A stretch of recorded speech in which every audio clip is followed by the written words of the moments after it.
কিশোরী, তরুণ তরুণী, ছাত্রছাত্রী, বয়স্ক, বৃদ্ধ, নারী পুরুষ সবাইকে আমার সালাম জানাচ্ছি। আসসালামু আলাইকুম। শুরুতেই আপনাদের সবাইকে জানাই পবিত্র ঈদুল আজহার শুভেচ্ছা।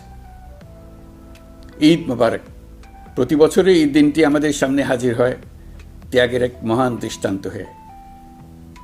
আমরা যদি কোরবানির মাহাত্ম্যকে ধারণ করে লোভ, স্বার্থপরতা, হিংসা বিদ্বেষ মুক্ত হয়ে সমাজ ও রাষ্ট্র বিনির্মাণে নিজেদের নিয়োজিত করতে না পারি, তাহলে কোরবানির ঈদ আনুষ্ঠানিকতা ছাড়া আর কিছুই নয়। আসুন এবছর কোরবানিকে সুন্দর, ত্যাগের মহিমায় মহিমান্বিত করে গরিব বান্ধব করে তোলে। আজ এমন কথাও শুনেছি যে এই বন্দর বিদেশিদেরকে নাকি দিয়ে দেওয়া হচ্ছে। আমি আগেও জানিয়েছি, চট্টগ্রাম বন্দর হলো বাংলাদেশের অর্থনীতির হৃৎপিণ্ড। বর্তমানে এই হৃৎপিণ্ড অতি দুর্বল।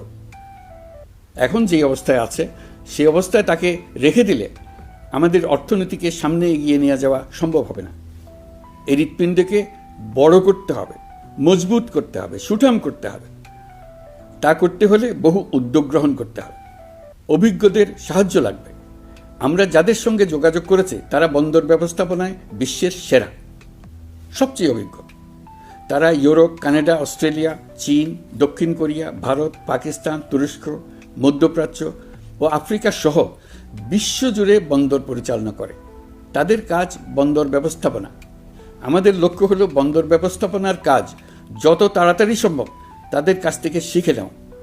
আমি গ্যারান্টি দিয়ে বলতে পারি, যদি 31 সালের মধ্যে আমরা বন্দরের কাজ শিখে ফেলি, এর পরবর্তী 5 বছরে অর্থাৎ 36 সালের মধ্যে পৃথিবীর যত দেশে যত বন্দর এই কোম্পানিগুলো চালায় তাদের বহু বন্দর এই বাংলাদেশিরাই পরিচালনা করবে।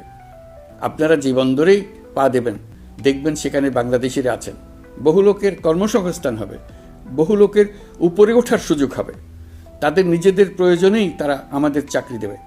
আগে যে কোনো জাহাজে চড়লে দেখতাম জাহাজের নাবিক চট্টগ্রামের কিংবা সিলেটের। বন্দরের কাজ একবার শিখে নিতে পারলে ভবিষ্যতে আমরা যে বন্দরে যাব না কেন দেখব সেখানে চট্টগ্রাম, নোয়াখালী, সিলেট আর বরিশালের লোক, বাংলাদেশের লোক।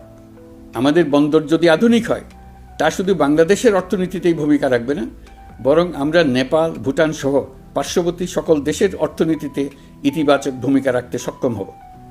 এই বন্দরই হবে অঞ্চলের অর্থনীতির সমৃদ্ধির চাবিকাঠি।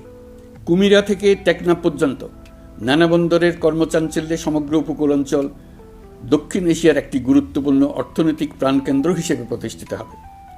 এই পুরো অঞ্চলে অনেকগুলো শিল্পাঞ্চল গড়ে উঠবে শুধু সমুদ্রের সান্নিধ্য এবং তার ব্যবহারের দক্ষতার কারণে। তার সঙ্গে গড়ে উঠবে আরেকটি নতুন শিল্প, আধুনিক পদ্ধতিতে সমুদ্রে মাছ পালন, আহরণ ও প্রক্রিয়াজাতকরণের শিল্প। এটি আরেকটি নতুন জগৎ সৃষ্টি করবে। এই ব্যাপারে আমরা আমাদের বন্ধু দেশগুলোর সঙ্গে আলোচনা শুরু করেছি এবং তারা উৎসাহ সহকারে সাড়া দিয়েছেন। বন্দর ব্যবস্থাপনার জন্য আমরা যাদেরকে আনছি তারা পৃথিবীর যেসব দেশে কাজ করে সেসব কোনো দেশেরই সার্বভৌমত্ব, জাতীয় নিরাপত্তা হুমকির মুখে পড়েনি।